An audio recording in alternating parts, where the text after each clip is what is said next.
Welcome, ladies and gentlemen, to this fine little radio program known internationally and across a couple of county lines as Smokin Toastin. We are all about craft beer, fine spirits, and hand-rolled cigars. And welcome in to show number 165. Wow. What was that? You raised something up. Oh, you were changing. Were you doing changing. Disco colors? I was trying to, but I apparently hit the wrong one. Well, it's nice to know that the technical On the disco sign. Yeah, it's nice to know that the technical quality of the show stays consistent. That's like a strobe thing. Is. There you go. Disco I feel like I'm in Las Vegas. Yeah, for sure. Welcome. For all of you who can't see what's going on, we got a new Smokin Toastin sign behind us. And it's pretty fun. And Ian loves to play with the colors. I have a remote control. Yeah, Stand back. It's very dangerous. Well, welcome to the show. This program is brought to you by B&B Butchers and Restaurant at 1814 Washington Ave in Houston, and the shops at Clear Fork in Fort Worth, and by BB Italia on Memorial in Houston, BB Lemon on Washington Ave, and the Annie Cafe and Bar on Post Oak in Houston, now open Post Oak Boulevard. We got to make a sojourn to Annie Cafe and Bar. Oh yeah, we got to go over there and do some chowing. I got to see what their variation on the bacon is. Yeah, that'd be awesome. Because there's got to be something good. It's got to be. We should make it a play date. Well, Greg Duxakis is here with Plantation Rum. Welcome to the show, Greg. Thanks for having me. Or Docs. I found out everybody calls you Docs. Everybody calls me Docs. Yeah, to my face. There's other things floating around there in the Zuckerverse, but we'll go with Docs for yeah. right now. This is a special day. Anytime that I am on the show, it is a special day. Well, we feel that way. Welcome. We do. We feel that way. We try to have you on as often as possible because when we can't get you, we're stuck with Chris Hart or Alan Nick Kinney Telementis. Exactly. Bourbon. Enough of that nonsense. So we are proud to announce that it is Truck Month on Smokin Toastin. Oh, wait, I got that wrong. You're the only one with a truck, so it can't really be. I have a truck, yes. You have a truck, so it can't really be Truck Month. Oh, I remember. It's Rum Month.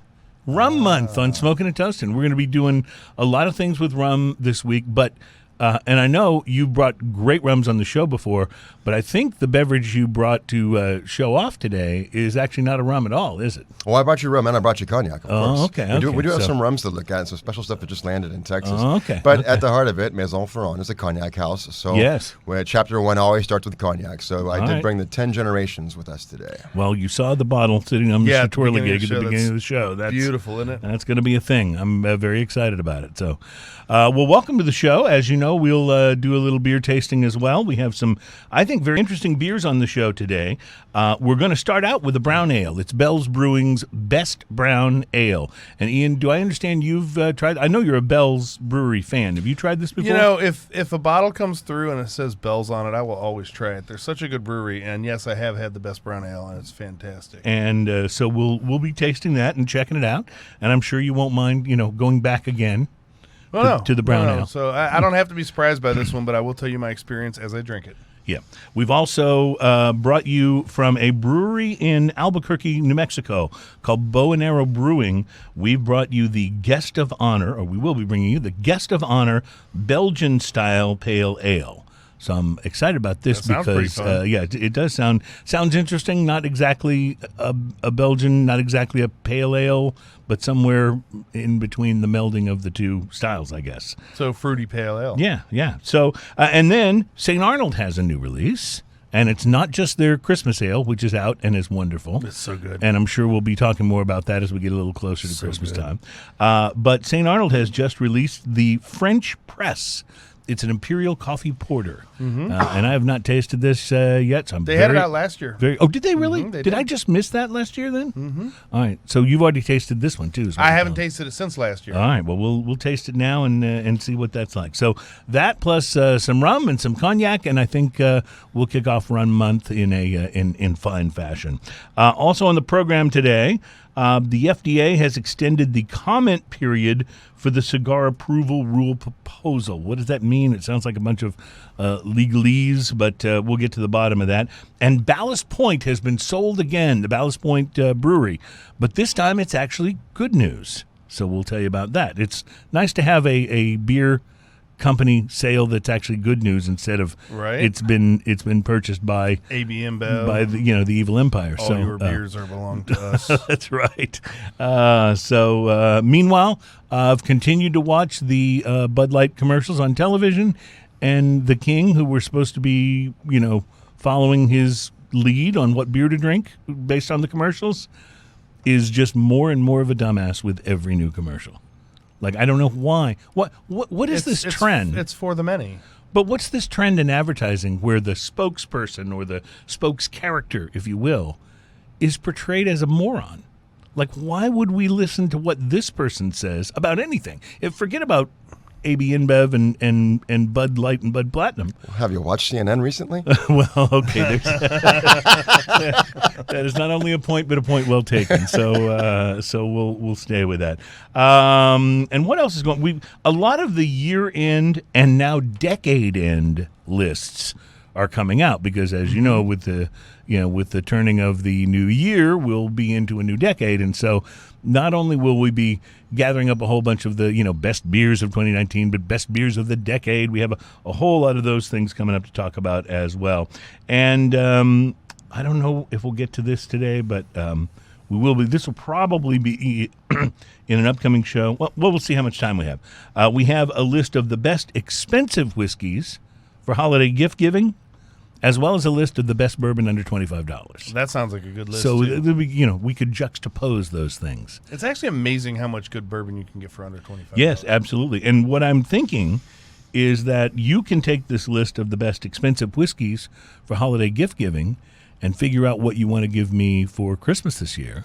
Noted. And then I will take the list of the best bourbon for under $25 and figure out what I'm going to get you for Christmas this year. That's easy. Just buy me the whole list.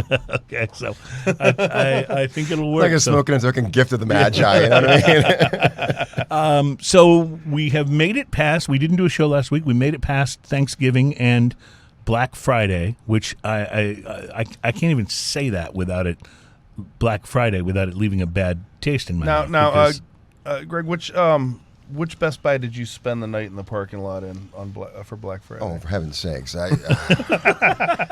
know I seem like a people person. I'm not. It's just, no good's gonna happen. You know those awful videos you see like on TV for the bad things that happen at Black Friday. Yeah, I would be the star of the show. Yeah. So I stay home. See, this is my whole issue with Black Friday, and I've probably talked about this before, so I apologize if I'm repeating myself. But going back, I was in the radio business for a long time. We used to call the day after Thanksgiving Black Friday, and the reason you called it that is because no one with half a brain would actually go out shopping that day, because we called it Black Friday because it was a terrible day to be out in the crowds and the traffic and all of that. If you waited a little while, things would calm down a little bit. You could go get your holiday shopping done. Now, every car company has a Black Friday sale. This Black Friday, like it's a the retailers are using it. It's a day to be celebrated. Black Friday was never about it being a celebration. It was always about don't go out on Black Friday, which, by the way, the name comes from the day the stock market crashed. Right. That was the original Black Friday, and somehow we've turned that into a time to buy a Chevy. I just don't. I don't understand. I just find, how much money are you saving that's worth staying the night in a parking lot? Well, interestingly now, we're enough, in Texas, and the weather's not bad. Yeah, so it's and not you like enjoy freezing cold or snow camping or anything. But yeah, no, that's not me though. Like that I will camp at the drop of a hat, but not that one. Speaking of which, you camped at the Renaissance Festival. I did this week, didn't you? I did. As a matter of fact, I camped with our good friend Alan Denny. Oh yeah, who nobody cares about. Yes, we had cigars. Yes. And at one point in time, we lost Alan to the drum circle around the bonfire. Alan doesn't play drums. He did. Oh, no. He did play drums. Oh, no. Yes. We were looking for him for a while, and when we finally found him, it was this great visual, like something you'd see in a movie. We were walking around. We happened to be by the campfire, and he comes swinging around because everyone's running around in a circle playing drums. And he comes swinging around, and he's like, "Hey, guys." We're like, "We're going back to the camp. I'm staying here." "Okay, we'll see you later." Then he goes like, "You guys left me." I was like, "You wanted to play drums." Yeah, that's right. You were drumming. So I'm not a Renaissance Festival guy, but I know your wife loves it, and I know you enjoy going. My biggest question about the Ren Fair this year is, were you successful in your yearly search? My quest? Your quest. For the cloak of inebriation? Yes. Oh, I found it Friday night. Okay, yeah. Good to know. But you know what happens? Here's the problem with the cloak of inebriation. It's a very slippery cloak. You can't hold on to it very long.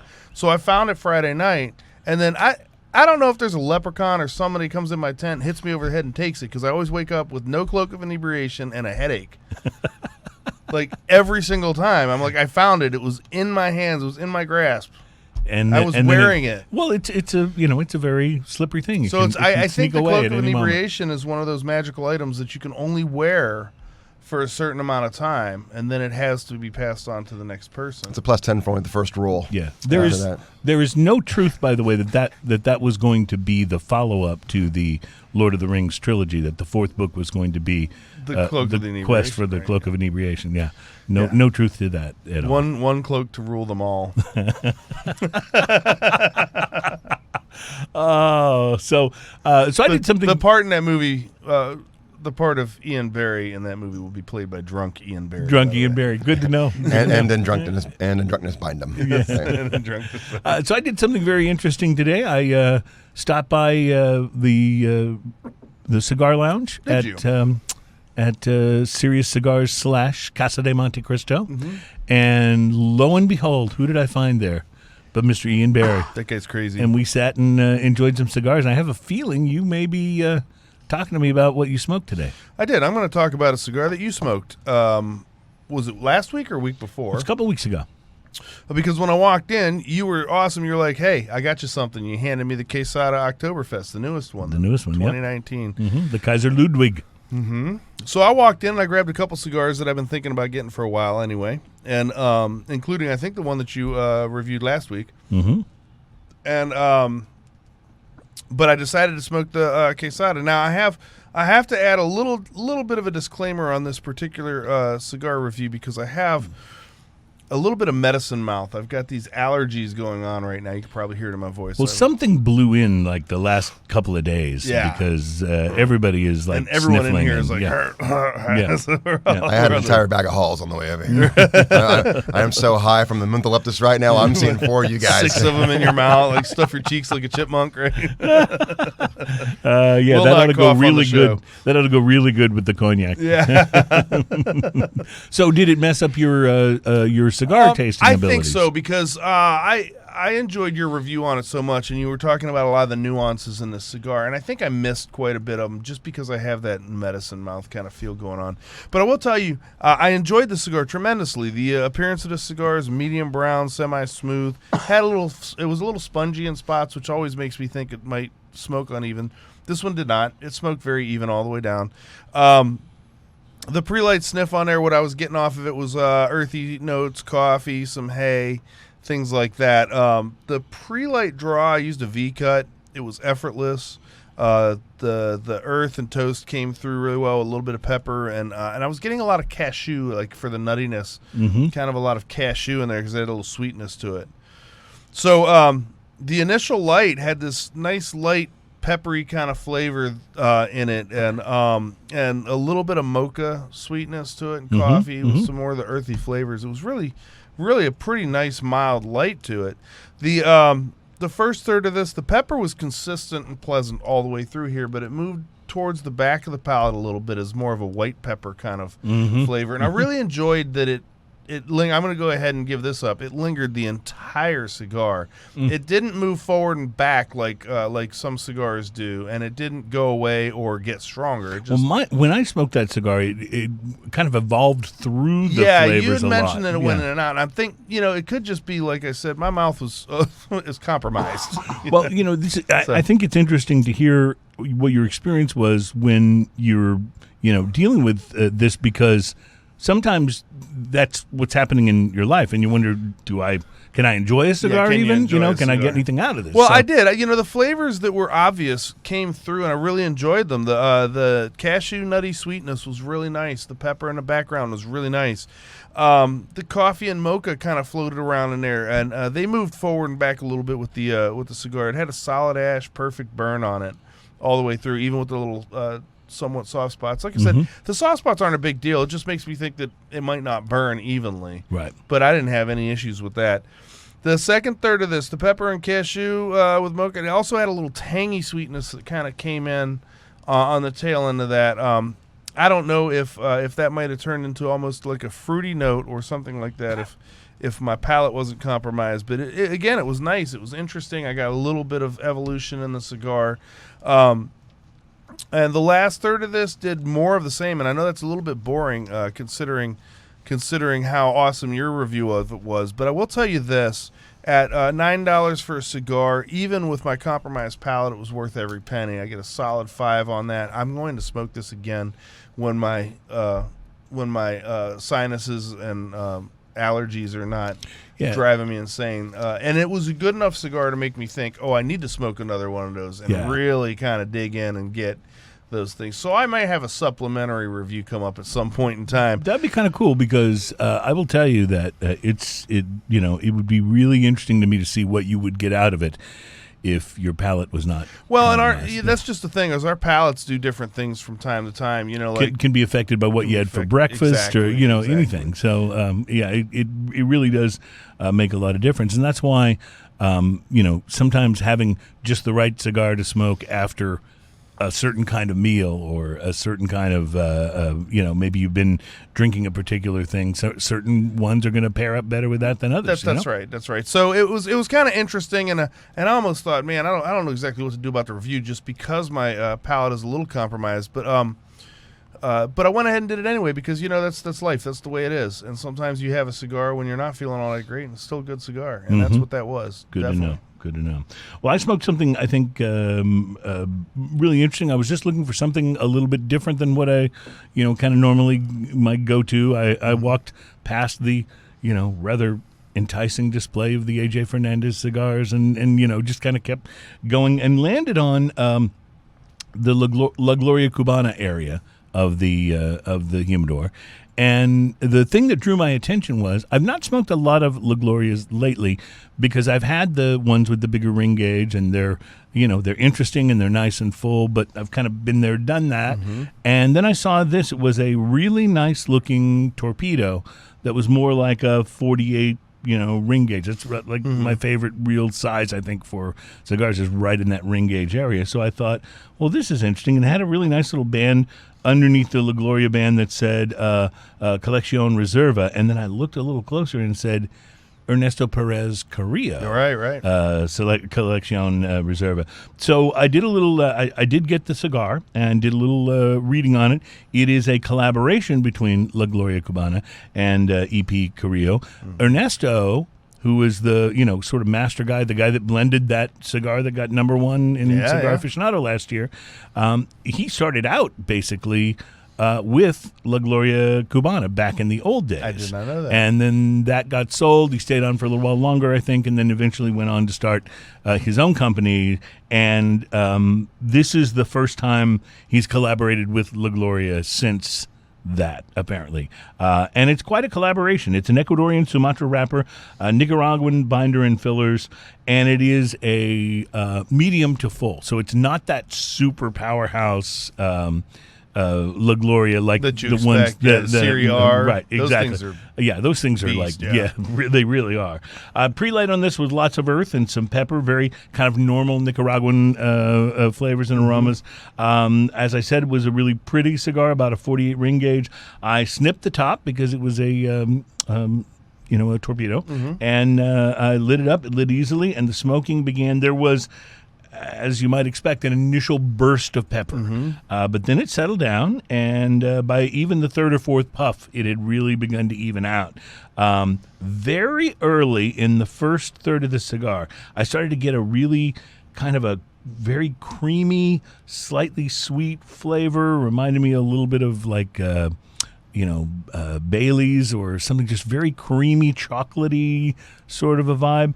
It didn't last very long. It only lasted for like a half an inch or so of the cigar, but it was very unusual. It was quite nice. And then when that sort of evened out, it evolved into more of almost like an apple cider sort of a vibe.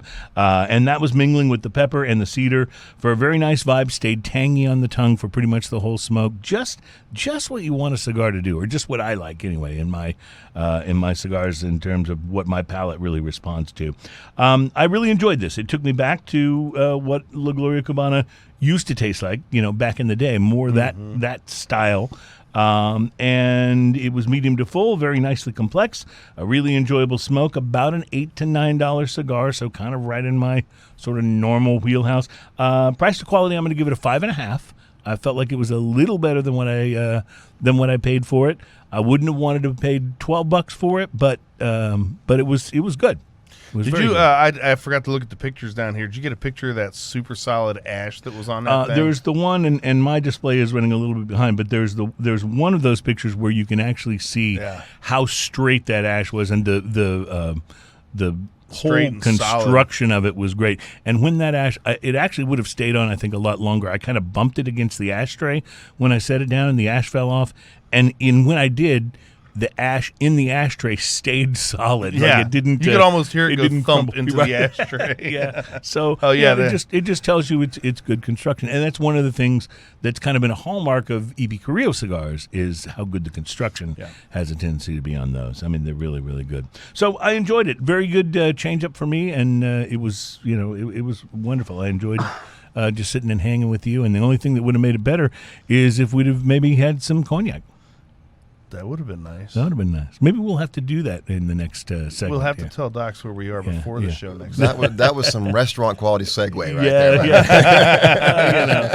Yeah. Docs, is that where we're going? We're going to take a break here and come back for the next segment and start the tasting. But is that where you want to start? Is the I would for two reasons. Number one, the first chapter front is always going to be cognac, and secondly, I think we're just super excited about this one. Yeah, well, good. It looks gorgeous. We're really excited about the beauty of that bottle. So, all right, so we'll get into that coming up next, and Bell's Best Brown Ale in the next segment. It's Smokin' and Toastin', and we are glad to have you here. That sounds delicious. We'll be right back.